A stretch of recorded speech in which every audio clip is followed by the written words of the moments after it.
En el tenis para discapacitados visuales se usa la clasificación de la visión ICSA de la Federación Internacional de Deportes para Ciegos, en la que se denomina B1 al jugador totalmente ciego,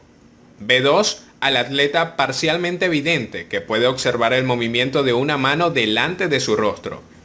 y B3 a la persona con deficiencia visual con un campo visual de 5 a 20 grados.